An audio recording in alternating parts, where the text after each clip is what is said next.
Spark Books here.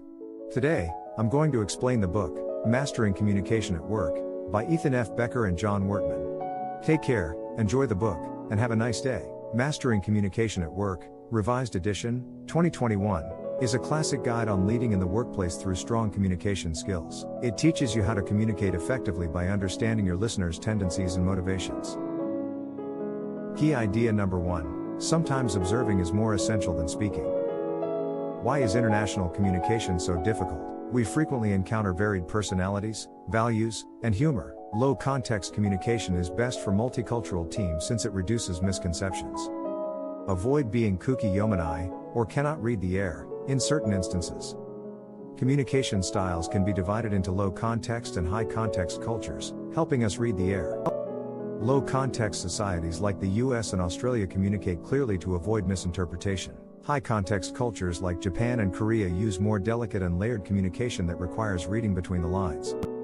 No country has 100% low or high context. French managers are higher context than German managers but lower context than Chinese managers. Why are national settings different? History answers. Japan's homogeneous population made people sensitive to subtleties in communication and adept at reading the air.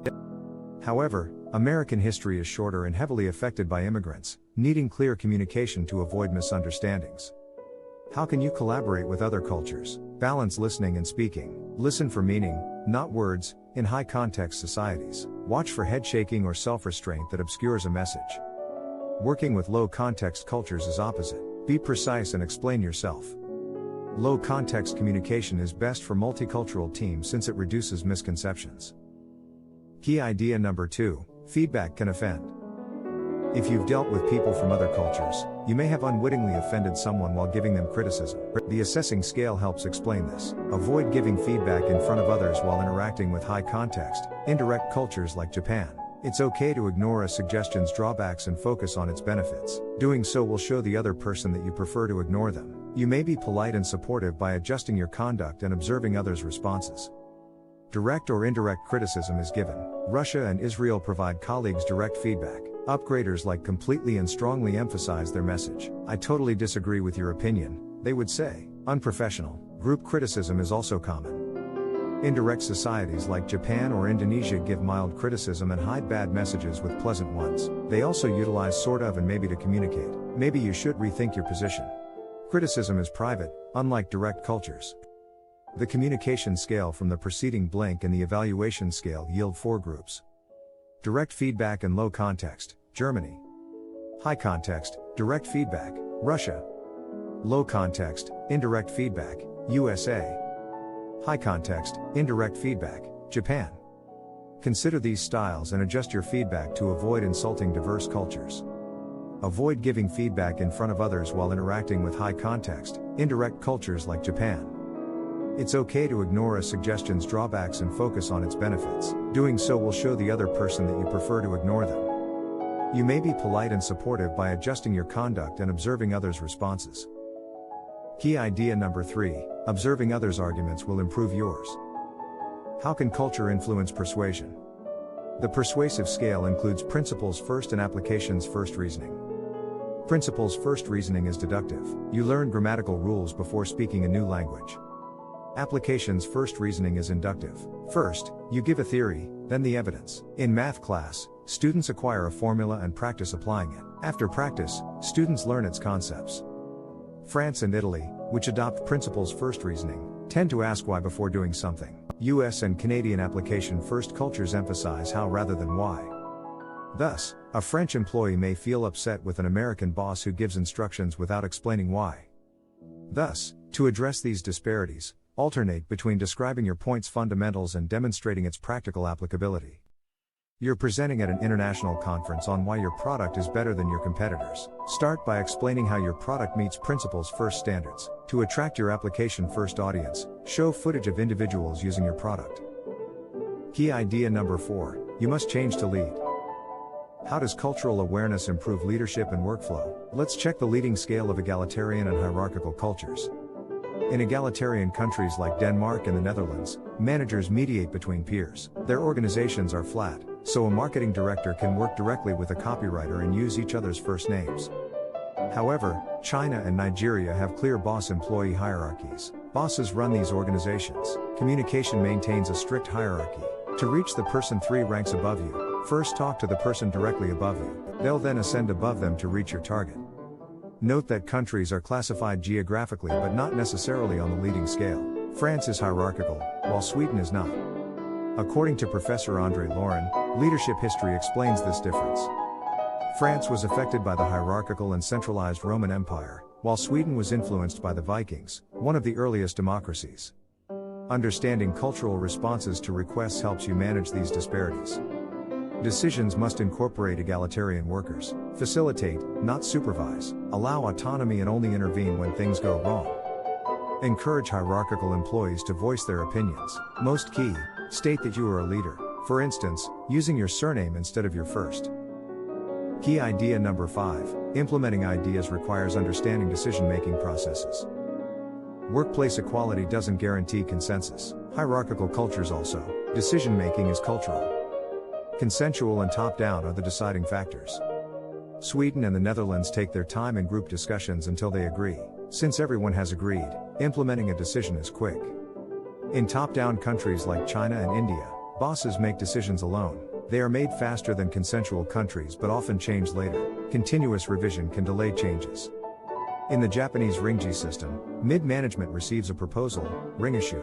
Everyone can edit this document until consensus is reached. The document is passed to the next management level and repeated until it reaches the top. Ringji is hierarchical and consensual.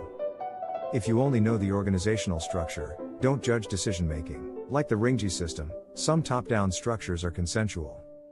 In a multicultural workplace, use one decision-making method. Establish whether decisions will be made by a boss or by consensus. Decide how important consensus is and how flexible decision-making should be. Will it be fixed for years or changeable every few weeks? Finally, review the method for major decisions and ensure everyone understands and accepts it. Key idea number 6, all cultures value trust, but they do so differently. Russian proverb, trust, but verify. Many cultures have rules to prevent businesses from relying solely on trust. Trust, cognitive and effective, is essential to business negotiations. Showing your true self in relationship-based cultures is best. Working with someone for a long time builds cognitive trust. Effective trust is more emotional than experiential and involves friends and family. Task-based to relationship-based cultures are trusting. Task-based cultures like the US and Netherlands build business trust through accomplishments. Relationships can be formed or broken depending on business or profit potential. If a longtime coworker is fired for underperformance, Americans won't care. Brazil and China, however, form partnerships based on shared personal experiences. Executives in China need guanxi to reach a deal. Thus, you should invest time and energy in connecting emotionally with these cultures. Effective trust is useful everywhere, regardless of culture. Task-based trust is cognitive, while relationship-based trust is effective. Relationship-based trust is better than task-based because it can be used anywhere. Finding commonalities with unfamiliar cultures can build trust. You discuss family and music. Sharing these commonalities shows you care about the person, not just the business, and will help you build a personal relationship with your business colleague. Showing your true self in relationship-based cultures is best. Key idea number 7, disagree properly. Some cultures welcome disagreements. However, are you disagreeing with her or her idea? The disagreeing scale shows how people view conflict. Israel and France, which have confrontational disagreeing patterns, distinguish between people and ideas and don't damage relationships. In Paris, two people arguing openly may be friends. Indonesia and Japan, which avoid confrontation, view open conflict as inappropriate and disruptive. Disputing someone's idea is also seen as an attack on them. Emotions are another factor. Cultures can express emotions or not. Germany and France are confrontational, but they disagree differently. Germans disagree rationally. This distinguishes the person from their idea. Berlin has fewer emotional fights than Paris. France is emotionally expressive, so non-French people can't tell if they're being criticized or their idea. Understand how different cultures handle conflict to maintain relationships. Pre-meetings without the boss can prepare for criticism in conflict-averse cultures, so employees can discuss their ideas. This creates a consensus critique rather than a boss or employee critique. Work with more combative cultures with caution. If you don't like confrontation, it's better to debate in a relaxed manner. Key idea number 8, time should be scheduled according to culture. How can German tardiness indicate French punctuality? On the scheduling scale, time perception can range from linear to flexible. Germany and Switzerland complete tasks sequentially. Business values deadlines over flexibility. Behaving unrelated to the task is also impolite, so answering your phone or talking to a colleague during a meeting would look bad.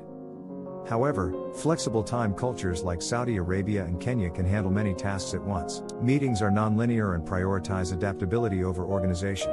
Even with a schedule, discussions often diverge, subgroups form, and topics not on the schedule are discussed. How do you balance scheduling cultures? You can copy how your coworkers handle tasks. Try this when giving linear cultures a schedule. Plan meetings in detail, emphasize punctuality, and stick to your theme.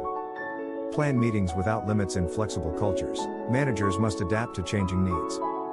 Building a team culture with its own scheduling rules can help with different cultures. For instance, your group could pretend to be Swiss, where punctuality is valued. You could make latecomers pay €5 to the end-of-year party. Understanding, education, and flexibility can help you adapt your communication and leadership styles to different cultures. Doing so lets you avoid conflict and do business worldwide.